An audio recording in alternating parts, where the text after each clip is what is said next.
y elevación. Aquí es importante conocer esto de los ángulos de depresión y elevación para efectos de poder entender los problemas que se van a realizar más adelante. En este caso, si ustedes observan en el edificio, cuando usted mira este problema, cuando hay elevación es visto de esta manera y cuando hay ángulo de depresión es visto de esta manera. Pero pilas porque allí lo de elevación siempre se va a tener en cuenta una horizontal. Y cuando se habla de depresión también se tiene en cuenta una horizontal. Entonces por eso en este caso cuando ustedes miran el edificio, la persona está visualizando frente al edificio hacia arriba, entonces hay un ángulo de elevación. Pero si la persona mira, y miren la horizontal, ¿no? Está mirando hacia abajo, hay un ángulo de depresión. Este ángulo no es nada acá, es probablemente un ángulo adicional, pero no hace parte del problema. Entonces, dicho esto, vamos a mirar más o menos el problema del avión, de un avión sobre una carretera. Hay un avión, hace mucho tiempo no hago aviones, me disculparán, he perdido la práctica, pero aquí hay un avión y está mirando para el piso. Entonces que hay una carretera recta, según hay una carretera, por acá está la carretera, y resulta que se determina que los ángulos de depresión, ojo ahí, a dos radares que están separados a una distancia de 5 kilómetros. Entonces resulta que en el piso hay un radar 1, llamémosle este el punto A, si quieren radar A, y a este el radar B.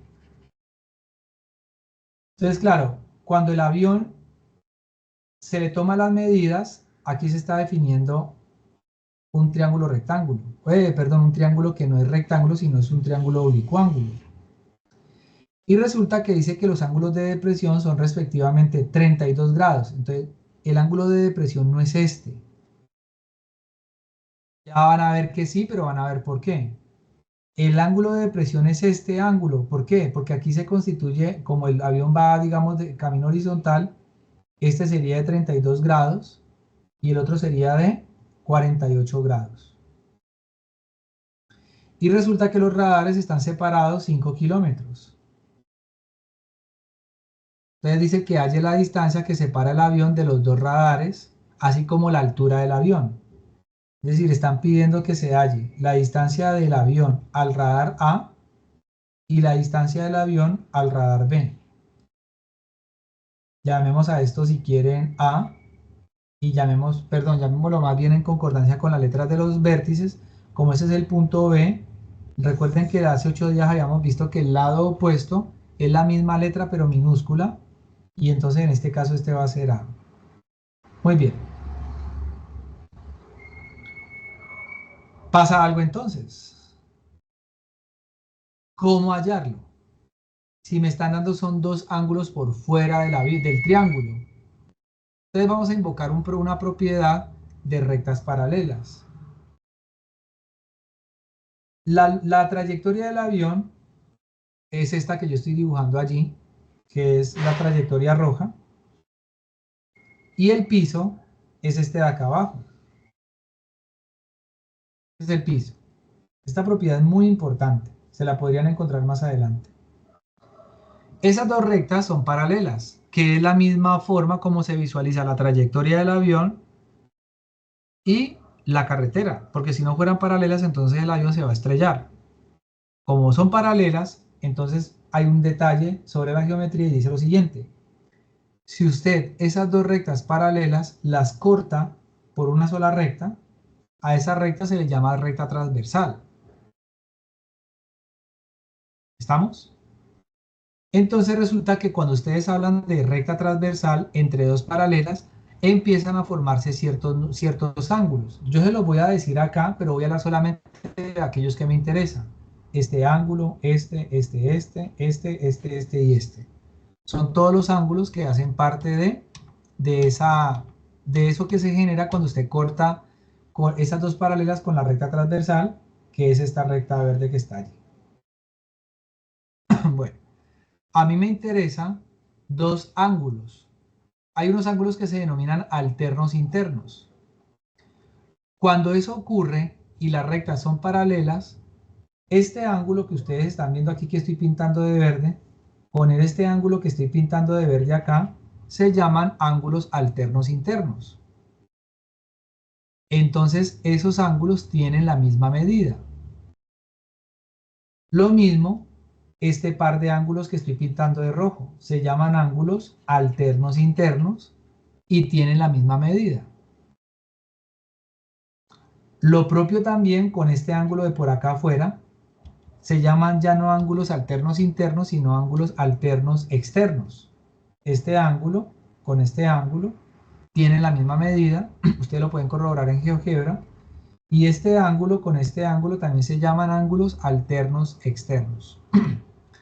Pero me voy a quedar solamente con los ángulos que son alternos internos, en particular con los verdes, porque resulta que los verdes, si ustedes observan, básicamente son la misma situación del problema del avión. ¿Por qué? Porque este ángulo que está acá y este ángulo que está acá es como si usted estuviera viendo este ángulo verde de acá y este ángulo de acá. Ellos son alternos internos. Significa que miden lo mismo. Por lo tanto, este ángulo mide 48 grados y lo mismo aparecerá para este que mide 32 grados. ¿Por qué? Porque este ángulo que está acá y este ángulo son alternos internos. Entonces fíjense que ustedes ya tienen forma de encontrar medidas dentro del problema. ¿Por qué? Porque resulta que usted ya tiene los ángulos y resulta que con la ley del seno puede encontrar el valor de B y de A. Dice, profe, pero ¿cómo la ley del seno? Claro, si usted sabe que este ángulo mide 32, este mide 48, pues el de arriba ¿cuánto tiene que costar? Pues usted puede encontrar la medida restándole 180 a la suma de esos dos ángulos, es decir, 180 menos 32 menos 48, vamos a mirar cuánto da, 180 menos 32 menos 48 es igual a 100 grados. Significa que este ángulo mide 100 grados. Entonces usted ya puede utilizar la ley del seno. ¿Por qué? Porque el seno de 48 es a su lado opuesto, como el seno de 100 es a su lado opuesto, que es 5. Entonces acá usted se preocupa por despejar el valor de B y le va a quedar 5 multiplicado por el seno de 48. Este seno de 100 pasa a dividir y este B que está dividiendo pasa a multiplicar. Cuando yo hago ya ese cálculo completo, 5 por seno de 48 igual dividido seno de 100 me va a dar 3.77. Y estamos hablando de kilómetros. Entonces usted sabe que esto mide 3,77. Muy bien. Ahora usted encuentra el valor de A. De la misma forma. ¿Por qué de la misma forma? Porque estamos hablando del mismo triángulo con la ley del seno. Puede usted encontrar la altura, perdón, el valor de A. Entonces usted ahorita dice, bueno, entonces miremos. El seno de 32 es a A, como si quiero utilizar la misma seno de 100, es a 5. Y cuando usted pasa este a multiplicar, este lo pasa a dividir, hace el respectivo despeje, le va a quedar seno de 35 multiplicado por el seno de 32 sobre seno de 100 igual a A. Sería 5 por seno de 32 dividido seno de 100 le va a dar igual a 2.69. Significa que este mide 2.69 kilómetros, estas distancias. Entonces fíjense que el problema básicamente es rápido, pero hay que tener en cuenta lo de los ángulos alternos internos. Bueno, Y para finalizar el problema se está pidiendo al final que se halle la altura del avión. Entonces voy a recrear de nuevo el triángulo por acá abajo. La altura del avión. Entonces yo aquí tengo un triángulo que es oblicuo ángulo que mide, esto mide 32, este mide 100, este mide 2.69 y este mide 3,77 y este mide 5 y este mide 48. Como me están pidiendo la altura del triángulo, la altura del avión, es equivalente a encontrar la altura del triángulo, que es ¿quién? La distancia perpendicular que hay desde aquí hasta acá. Esa es la altura, sabiendo que todo este ángulo mide 100 grados. Pero como esto es perpendicular, yo podría basarme o en este triángulo rectángulo o podría basarme en este triángulo rectángulo, porque resulta que esa altura terminará siendo un cateto de este triángulo rectángulo. Entonces, si yo lo saco aparte, usted puede utilizar el otro. Usted ya sabe que este ángulo mide 32, esto mide 3,77, esto mide... Ah, ya, no necesita más. ¿Por qué? Porque usted quiere hallar es esta altura h que relaciona este valor, que es la hipotenusa, porque usted ya sabe que esto es triángulo rectángulo y este ángulo de 32 grados. Entonces, ¿qué sería? Tangente de 32 sería igual ¿a quién? A su cateto opuesto, que es lo que usted está buscando, sobre hipotenusa, que sería 3,77. Este 3,77 lo pasa a multiplicar por la tangente de 32 y le va a quedar igual a la altura. Sería 3,77 multiplicado por tangente de 32 y eso da h igual a 2,36 aproximadamente. Y esa es la altura del avión. Bueno, eso sería, digamos, la solución del problema como tal. Entonces ahora viene, según el planteamiento, cómo se puede visualizar gráficamente este triángulo, al menos como para corroborar. Bueno, en la sesión anterior habíamos visto también cómo se podía hacer la gráfica de un triángulo. Entonces yo voy acá y voy a colocar la base del triángulo, que sería de 5 kilómetros, aquí.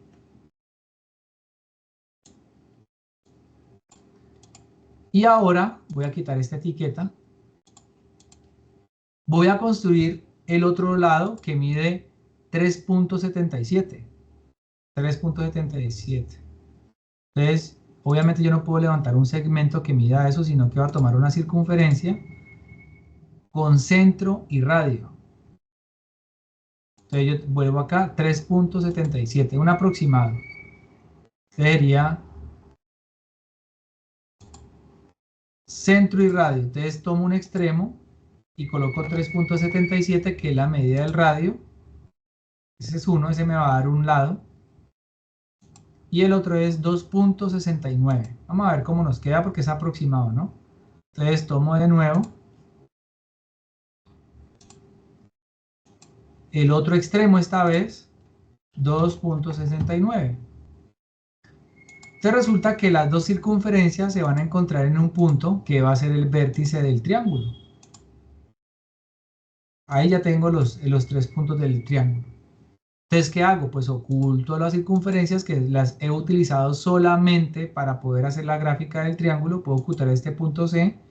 Y ahora si uno este segmento, y si ustedes hacen una escala, un zoom, se van a dar cuenta, miren, H, G, ellos tienen las medidas que yo, aquí valor 3,77 y 2,69, ¿sí ven? Ahí están ese es el triángulo que estamos pidiendo. Y los ángulos, pues ya ustedes saben medirlos. 31,98, esto creo que fue lo que dio. Que es 32, observen, ahí simplemente lo está redondeando a una cifra decimal. acá sería, se me fue,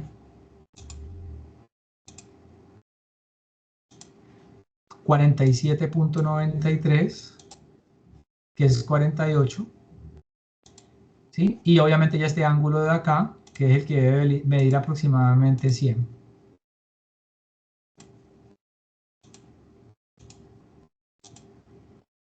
Pero es un valor aproximado. Listo. Pero ¿por qué nos está dando aproximado? Porque resulta que cuando yo estoy calculando este valor, 3.77, si ustedes van a la calculadora y calculan B con este seno de 48 por 5 sobre seno de 100, le da una parte infinita decimal. Entonces, esto hace que cuando usted ya vaya a calcular en GeoGebra, GeoGebra sí lo calcula exactamente, mientras que usted aquí está calculando un valor aproximado. Y ahora nos vamos para la altura. ¿La altura qué es? Entonces, miren lo que voy a hacer. Voy a trazar una perpendicular. Mire muy bien. Perpendicular. Tomo el punto y marco el lado sobre el cual voy a trazar la perpendicular. Tomo el punto y juega. Busco la forma de trazar una perpendicular. Tomo el punto desde donde voy a trazar la altura y marco la recta a donde quiero que llegue esa altura. Pero como la altura no es una recta, yo tengo que buscar la intersección de la recta con el lado, oculto la recta, y ahora sí uno un segmento, uno de estos dos puntos, y mire lo que me está dando. Un valor aproximado, pues obviamente al que estoy, que es valor 2, a nosotros dio ¿cuánto? 2.36, es un valor aproximado. Entonces, esa es más o menos la forma de encontrar. Bueno, yo aquí obviamente estoy hablando de un problema que no está de pronto un tanto alejado de lo que ustedes están viendo, pero pues es importante como ilustrar lo que compete a este uso de GeoGebra y sus pasos de verificación. Y esto es